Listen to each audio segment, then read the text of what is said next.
Hi, everyone. It's Ian Heller with Distribution Strategy Group, and I'm delighted to be joined today by Becca Toth, who is the Chief Marketing Officer for Sugar AI. Becca, thank you for joining me today. Oh, Ian, it's so great to be here. Thanks for having me.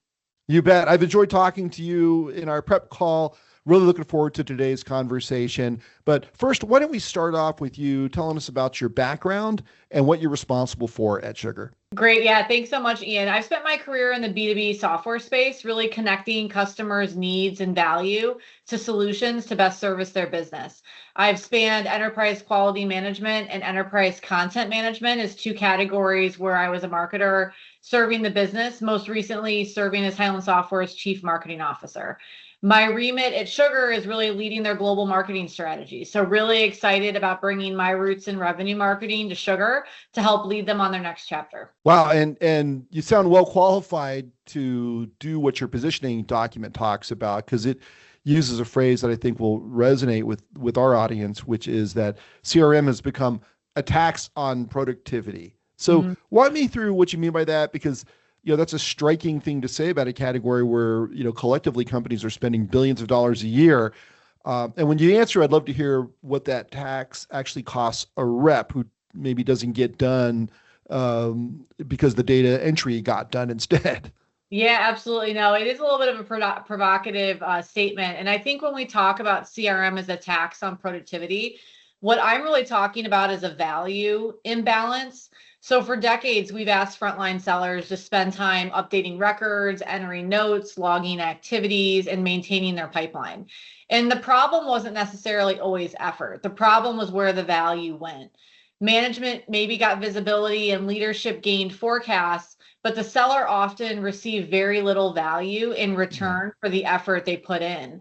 So when a system requires constant feeding before it delivers value, it starts to feel less like an asset and more like a tax. Yeah, and people wonder if it's ever going to deliver value, right? I mean, I've got to put a lot of effort into this for a long time. Am I really going to get that payback? And I think maybe that's why you write that CRM adoption has always been fragile and that users comply, but they don't believe. And that line really jumped out at me. And I guess, that's more than just a training and change management problem. It's something that companies keep trying to solve with better onboarding, when in reality, it sounds like it's more of a deeper architectural issue with how CRM was originally designed. I mean, I really think it is, Ian. CRM succeeded for organizations before it succeeded for individuals. I think that's the reality. And the original CRM model assumed users would just continuously contribute information because the future value justified the effort. But for many sellers, as I mentioned, that equation really never worked. So if every CRM implementation requires heroic change management, maybe the problem really isn't the users. Yeah, right. They get blamed a lot, but it's probably not them. Yeah. So a lot of distributors I work with describe their CR investment sort of like this. Outside reps log calls if and when they remember to. Managers pull pipeline reports that they maybe don't really trust. The data is often a couple of weeks stale. And your document says the value has historically accrued to management visibility, not frontline productivity, which is often what was really the point of it and what was promised. So why is it taking so long even to acknowledge this problem? Yeah, I think it's a really good question, because on the surface and for a lot of businesses, they may have thought they were getting what they needed. And I think that was why there was some lag in really acknowledging that problem. But the friction, I think, was primarily concentrated at that front line. And I think in the industries that we service, people carrying the burden are spending a lot of their work time not at their desk always. And so they could be in trucks or warehouses or customer facilities or job sites or non-traditional manufacturing environments. And traditional CRM was really designed around these front office workflows. And so I think that's why the friction that existed was at a level that maybe wasn't always visible to the business. And the people closest to the customer were often furthest from the value. Wow, that's a contradiction that costs a lot of money, isn't it? Yeah, it really is. All right. So you describe CRM as operating on this implicit contract. You put the data in, and the system will give you value back. So what I'm hearing you saying is that contract has typically, at least to some degree, delivered to management, but not for the rep. Now, when did you first realize the contract was broken, and what does that tell us about how CRM implementations have been sold and deployed over the last, I don't know, 20 years? Yeah, I mean, I think definitely that notion that you're putting this information in and the value really isn't returning. That challenge is that the value often came back maybe to somebody else. And so there wasn't value to all, there was value to few. And I think that there's new technology like AI that's exposing that flaw because it's forcing a simple question. So why are we manually documenting activities that technology can now observe automatically? Why are we still encouraging that, supporting that, or not even thinking past what that could look like? Once that becomes visible to an organization, I think especially for us, that's when we confidently were stating that much of CRM had been built around a constraint that no longer exists. So AI, I don't see as breaking CRM. I think AI is exposing the assumptions that CRM was built on in the first place. Yeah, I mean, actually, it sounds like you're saying AI is inverting the model. So Mhm. instead of humans feeding data into a system, the system is observing and capturing that data automatically, which we know AI can do better than a human can anyway. And that's very compelling in theory. In practice, for a distribution sales rep managing, a bunch of accounts, what does the system observes and captures actually mean on a regular workday? Yeah, I mean, I think to me, the biggest message there is that the system is paying attention while the work is happening.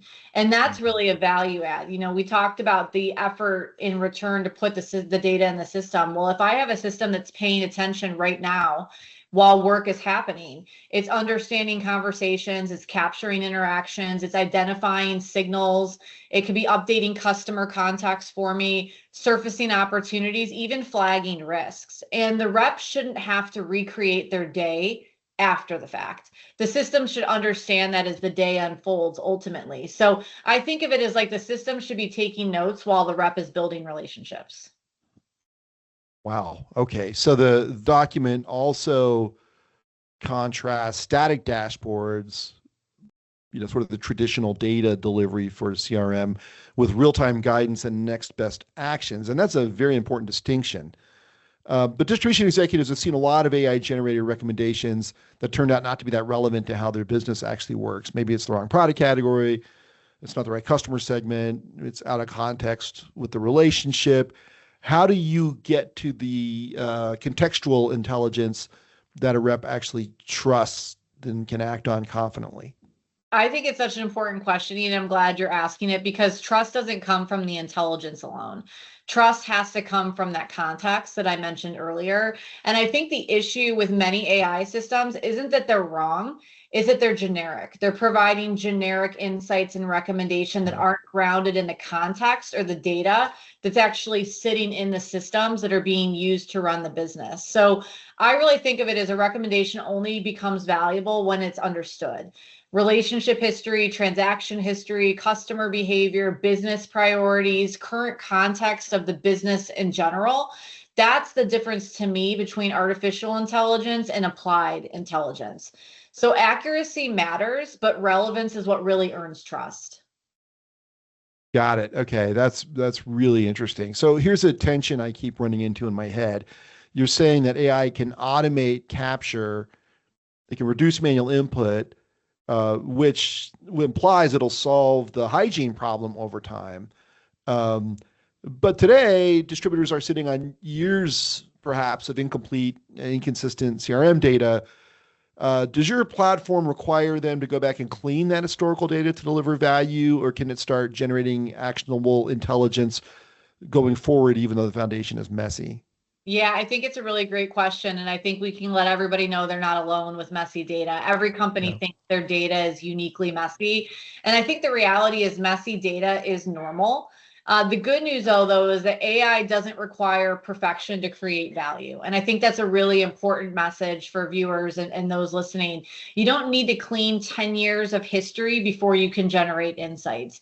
What you do need to do, though, is start creating better intelligence today. So the goal isn't perfect historical data. The goal is automatically creating a new way forward, a new picture forward. So I think this is a great example of not letting the pursuit of perfect data prevent the creation of useful intelligence. As you know, distribution relies heavily on outside sales, maybe more than any other business as a percentage of total headcount and payroll. Now, these are reps who have built their accounts through relationships typically. Some have had the same customers for 15 years or more. And your document talks about human plus machine, together continuously learning and adapting. In that model, what does a rep's job actually look like? And how do you build AI-assisted CRM that a crusty veteran rep sees as leverage rather than surveillance?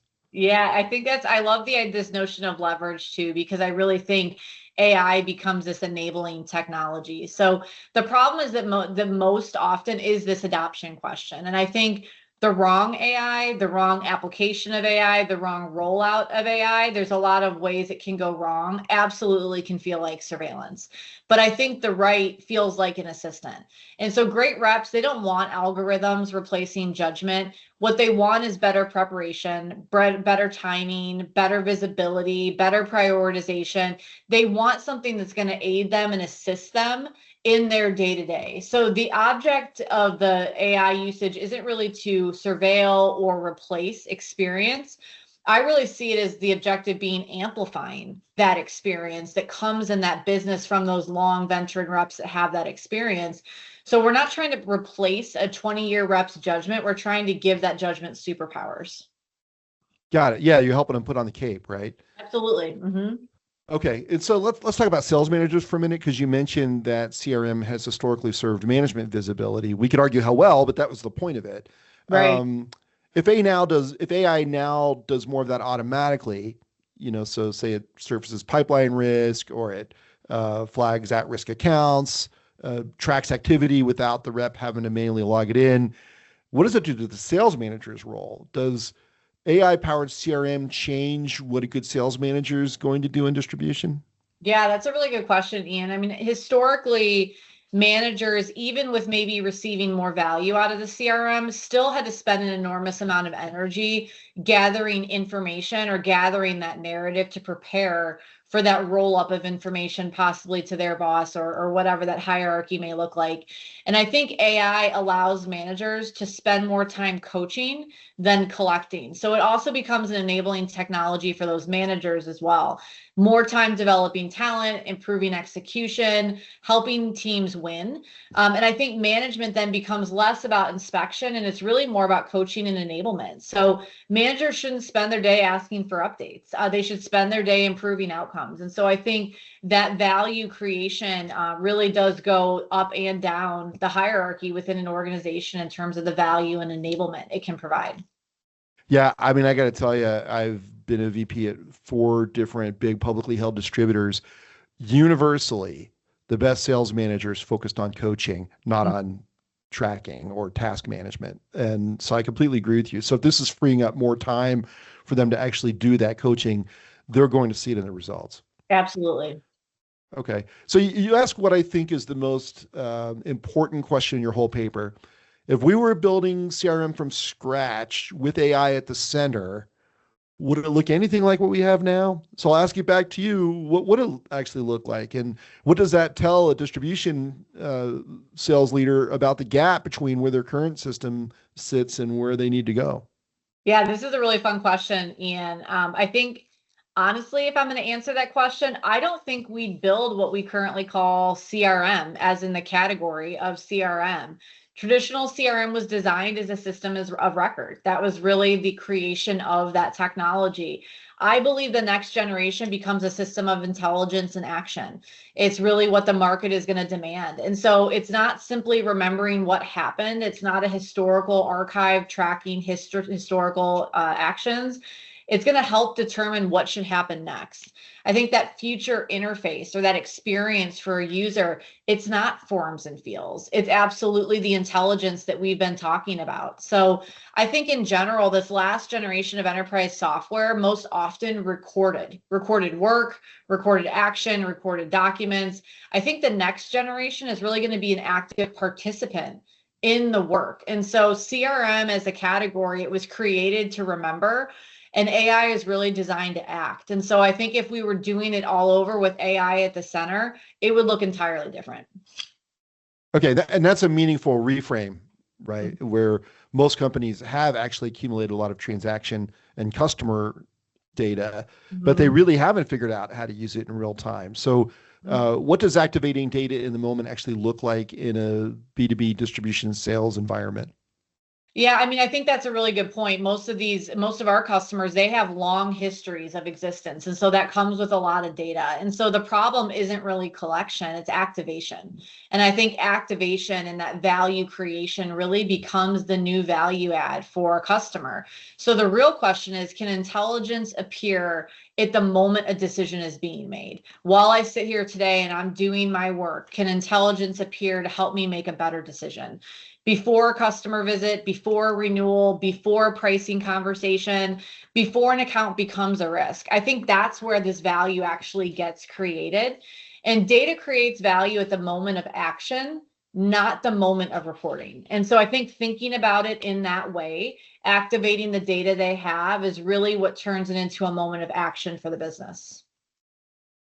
Yeah, and actually I like that, because what you're talking about is using AI to transform the data from a reporting function to an action function. And so, and I know you've changed the name, right? So is that sort of some of the thinking behind it? What drove that name change? Yeah, it's a great question. This wasn't just a branding exercise. It wasn't an exercise in visual identity recreation. I really see it as a commitment to the category that we've served now for multiple decades. We're effectively asking the market to judge us differently and judge the category differently with a really bold statement. So not by dashboards and records and features and historical data entry, but by time returned to sellers and improving decisions, revenue opportunities being uncovered, relationships strengthened, taking your workers and allowing them to focus on the work that matters the most. If 3 years from now, customers are still spending time updating CRM, then I don't think any of us have been successful in this venture. So renaming the company wasn't a marketing decision. It really was a public commitment that we are standing by to say we do believe the category has changed and evolved, and we are here to meet the next generation of needs of our customers and future customers to come. Yeah, and it's completely consistent with what you've talked about, because if you're shedding all the negative things around this term CRM, but that's what people think of when they think about CRM, then continuing to call your company that when that's not really what you do anymore, at least not in the old paradigm, it makes sense to go with something that's much fresher and newer and broader. Absolutely. I think it really is that paradigm shift, to use the word you talked about. We really announced to the market that we have a perspective on the category. We believe it has fundamentally changed, and it's failing to deliver on the promises that it originally set out to do. And with our commitment to our customers, we find it really important to stay ahead of that and make sure that we are ahead of the customers' needs and ahead of where they need to go in the future. Okay, and if the CRM category is resetting the way you described, then that's going to play out differently across different types of distribution companies. So from your vantage point, are there certain types of distributors that are positioned to benefit early, and some perhaps that are likely to be slower to capture the value? And how do you define those or separate those? Yeah, it's really interesting. I think in history past, sometimes there was this perception that customer size would dictate readiness or ability to effectively execute, especially when it came to technology purchases. But I don't think that's going to be the case anymore. I don't think the winners are necessarily going to be the largest distributors. I think they're going to be the organizations that ultimately are the most adaptable. And when I think about that adaptability, the companies that'll win are the ones that are going to rethink their workflows, not just buy technology. The companies that struggle, I think, to treat AI as an add-on versus an operating model shift, they're the ones that'll have a harder time adopting. And so I really think it's a lot about the readiness from a operating model and an innovation, a culture of innovation perspective to adopt technology and evolve their way of thinking is where we'll see the winners or those most successful. I think that gap between companies with AI and companies without AI, it'll be between the companies that redesign the work ultimately and those that don't. Yeah, right. Rather than adding AI to the existing work, right? Absolutely. Mm-hmm. Yeah, yeah. And so what I'm hearing you say is the fast and thoughtful are going to beat the people who just have scale. Yeah, I think so. And I think it's fast. I think it's thoughtful. And I think it's willingness. So much of what we're seeing in the tech space is really around iterative design and development. And I think that Right. willingness to embrace and evolve, knowing that the evolution is going to be more of a persistent versus an up and down point in time. I think that's a big piece of the story. Okay. So let's talk about where to start. If you're a distribution executive listening to this and you're sitting on a CRM that's underperforming, and there's a whole bunch of those, say Yeah. adoption is mediocre or the data is stale or reps are treating it like a compliance exercise. And that definition encompasses, if not a majority of distributors, a whole bunch of them, right? Mhm. Um, then what's the first move? And I know it's not evaluate new platforms. I've been talking about what's the actual first step you can do right now. Yeah, it's another great question. And I think, for the space at which sugar lives, and I think for all of your viewers in general, what I would say is don't ever just start with software. You really need to start with friction. And I think asking one question, and specifically for the CRM space, is where are my sellers spending time that the customers never see? And it's a little bit of an ethereal question to ask to the business. But I think if you ask that question, you're going to see where we started talking about is where does that productivity tax live? And it's in that space where your sellers are spending time that your customers never see. And so thinking about it that way, you find that friction before you even evaluate the technology. So before you buy anything, you have to get to that productivity tax and realize where is it really sitting in the business. Yeah, I bet for a whole bunch of companies, Becca, they have almost become numb to that productivity tax. And so explicitly asking the question and then going out and shining a light on it is really important because it's probably a lot bigger of a tax than most companies think. I really think it is. And I think it's one of those things that for all of us in your day to day, there's just things that you do, and you don't always give yourself the space to take one step back and look at it to say, why? Why are we doing that? It's something I often tell new hires is you have this beauty of time before you become too insular, where they naturally ask questions like, why do we do that? Or do we Right. always do that? And so I think as employees, we have to challenge ourselves to think about that all the time. Yeah, right. Back to paradigms. You got to break them. Um, Absolutely. Okay, let's talk about building the internal case. So, as you know, distribution companies are operationally and financially conservative. So, they're used to spending capital that goes to delivery trucks and warehouses and inventory. They're typically more conservative around software. So, how might a VP of sales or a COO build the internal case for this particular kind of investment so that they can frame it in a way that works with the CFO? Yeah, absolutely. And I think that that's a really good point to ask about because I think many, many years ago, there was a big push on selling the ROI of the software itself. And I would say that's absolutely what you should not be doing. So don't sell the software ROI.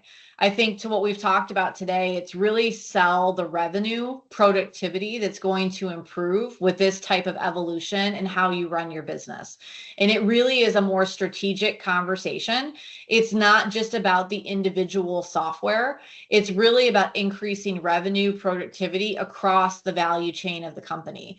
And so I think asking just some basic questions within the business. For example, what happens if every rep gets one more selling hour per week? What Wow. happens if our forecast accuracy improves? Even a percentage point, for example. What happens if account risk is identified earlier? We know how critical these long-term relationships are to these distributors.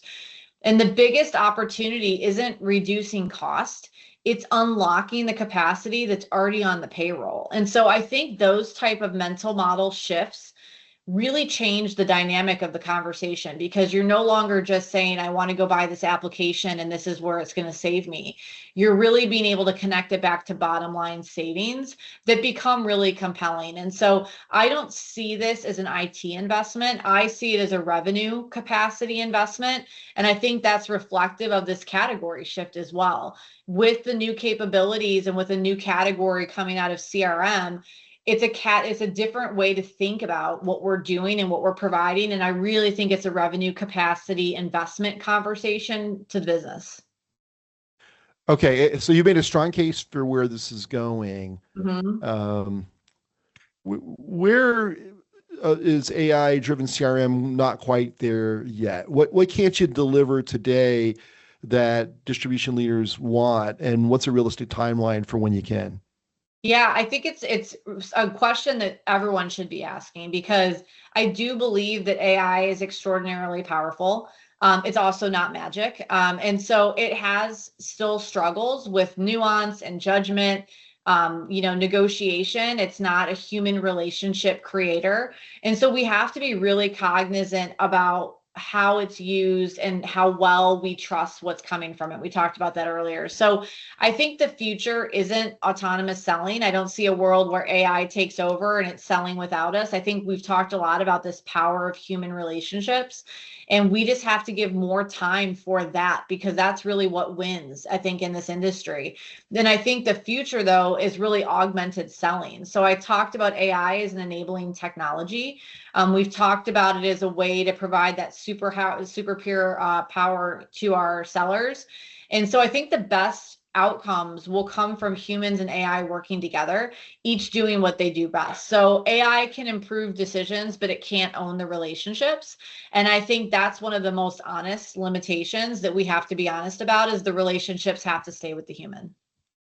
Yeah, it's funny because I often, when I'm speaking or working with distribution executives, they'll ask me, when is AI going to take over the sales function? Mm-hmm. And I say, well, we're not going to need salespeople when we no longer have, we're no longer going to need human salespeople when we no longer have human customers. Until then, you're going to need them, because ultimately people want to do business with people. However, people who are in sales roles, in my opinion, need to get more sophisticated and learn how to add more value. I don't think that's possible without a CRM. And if you've got one that's AI enabled like yours, you're really in a good position to do that. Absolutely. I completely agree. Okay, so I know when we talked before, you really like team sports, and you talk about selling as a team sport. Tell me how Sugar AI makes that selling team more competitive in the marketplace. Yeah, I think that there is so much that goes into the success of a customer ultimately. And when I think about team selling, I think that is the reflection of a really well-established customer relationship. And so our ability to service insights to those that are interacting with customers, to really create personalized experiences that are memorable, build trust and connection, that you're truly a partner to that customer, is where I see the beauty of the team, because there's so many people that are involved in that journey. It's never any one person on either side of the equation. And so I really see the team coming together when we're surrounding the customer with what matters most to them when, and how do we best set them up for success ultimately. Great answer. Well, it's been delightful talking to you today, Becca. I really appreciate you sharing your insights with our audience. And I would encourage people, look, Sugar AI is different. CRM is different. If you've been reluctant to try it out, or if you're not happy with the CRM you have, or the level of adoption, or the power it's putting in the hands of your salespeople, you should go check it out. So thank you for joining me. Thanks so much, Ian. I really appreciated it.